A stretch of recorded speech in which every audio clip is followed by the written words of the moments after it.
السلام عليكم، مرحبا بكم في فيديو جديد. نتمنى يلقاكم ان شاء الله نتوما في احسن الاحوال وبصحه جيده. اليوم ان شاء الله غادي نحضروا واحد الكيك اللي كيجي رائع، كيجي لذيذ. نتمنى ان شاء الله تجربوه. مكونات دائما بسيطه وحتى الطريقه سريعه، ما كتاخذش منا بزاف ديال الوقت.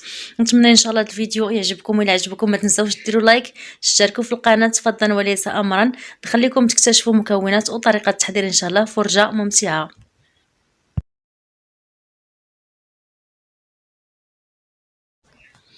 على بركه الله غادي نبداو نحضروا ان شاء الله في الكيكات ديالنا. انا غادي نخدم ونعطيكم المقادير في نفس الوقت باش ما يكونش الفيديو طويل.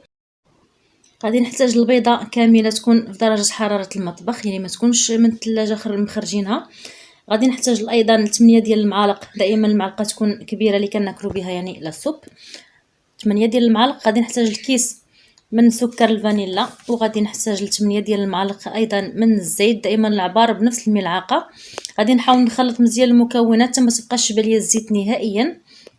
من بعد غادي نضيف الماء 6 ديال المعالق، دائما العبار بنفس الملعقه اللي عبرتو بها الزيت والسكر ايضا، يعني 6 ديال المعالق. وغادي نخلط مزيان حتى ينسجم ليا الماء مع باقي المكونات جيدا، يعني ضروري من التخلط. صافي من بعد ما خلطت الخليط ديالي غادي نبدا نزيد في الدقيق. انا عبرت 7 ديال المعالق ولكن راهم عامرين، نتوما غادي تعبروا 8 ديال المعالق. يعني الا كنتو غادي ما يكونوش عامرين بزاف، ولكن انا عمرت الملعقه تقريبا 7 ديال المعالق كبار. وغادي نزيد معلقه كبيره من الكاكاو او ساشيه، وغادي نزيد ايضا كيس من الخميره الخاصه بالحلويات.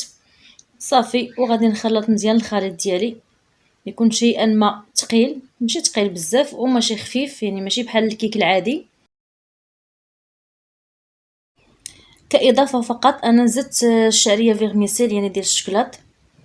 ممكن تزيدوا حبيبات الشوكولا، ممكن تكتفيوا فقط بالمقادير اللي استعملته، يعني فقط اضافه اختياريه. هنا عندي عصير نص حامضه اللي غادي نزيدها حتى الاخر، هي اللي كتعطينا واحد المذاق خطير وكتعطينا ايضا الهشاشه في داك الكيك وكيجي معلك ولذيذ. نتمنى ان شاء الله تجربوها.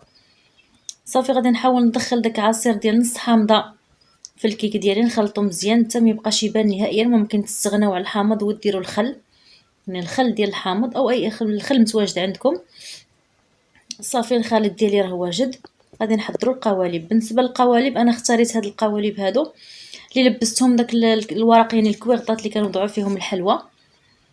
يعني كندير وحده ما بين الاخرى وكنحاول نبسطها بالثانيه، كتاخذ لي الشكل ديال القالب. صافي راه غادي نعمرهم مباشره، ما كيلتصقوش نهائيا. غادي نحاول نعمر القوالب ديالي كامله، فقط غادي ندير فيها النصف. غادي نستمر بنفس الطريقه حتى غادي نعمر القوالب كامله. غادي نزينها انايا بكاوكاو او اللوز كونكاسي، يعني اللوز مهرمش او كاوكاو داكشي اللي متواجد عندكم. ممكن ديروا اللوز ايفيلي او كاوكاو ايفيلي، ممكن تخليوهم كيف ما هما، دائما كيبقى الاختيار اختياركم نتوما.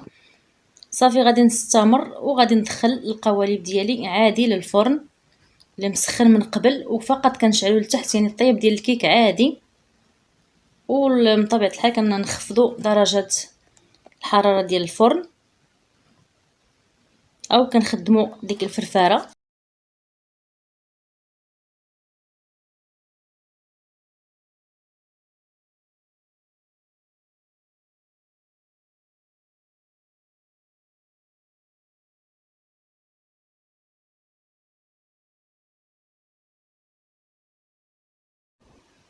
صافي من بعد ما نغطي الوجه ديالهم بداك اللوز كونكاسي مباشره غادي ندخلهم للفرن ونتلاقاو ان شاء الله من بعد ما نخرجهم باش نشوفوا الشكل النهائي ديال الكيكات ديالنا.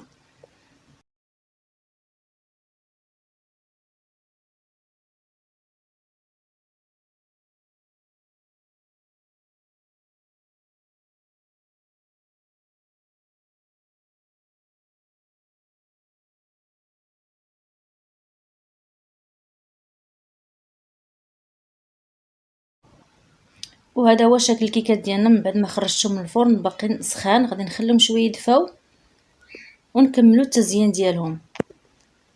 هنا عندي شوكولا اللي انا ذوبت في حمام مائي، غادي ندير خيوط عشوائيه صافي. وهذا هو التزيين ديال الكيكات ديالنا، والشكل ديالهم كيتيجي صراحه كيجيو راقيين في الشكل وساهلين، والاهم انهم لذاذ. يعني كيف ما كتلاحظوا داك الورق تيحيد بسهوله. يعني ولا بغيتو تحضروا كميه اكثر ممكن تضاعفوا المقادير. ومن بعد ما غيبردوا هاد الكيكات غلفوا كل وحده بوحدها وديروهم في شي طاسه وحطوهم في الثلاجه. وقت ما احتاجهم ولادكم غادي يجبدوهم وياخذوهم معاهم للمدرسه، كيجيو ساهلين واقتصاديا ايضا. وكيف ما كتعرفوا حضرناهم فقط بالماء، ما درنا لا حليب ولا ياغورت، وكيجيو لذاذ ما شاء الله. نتمنى الفكره تنال الاعجاب ديالكم، ولا عجبكم هذا الفيديو ما تنسوش تدعموا القناه ديالي. وخليتكم على خير، نتلاقاو فيديو قادم ان شاء الله مع فكره جديده. مع السلامه.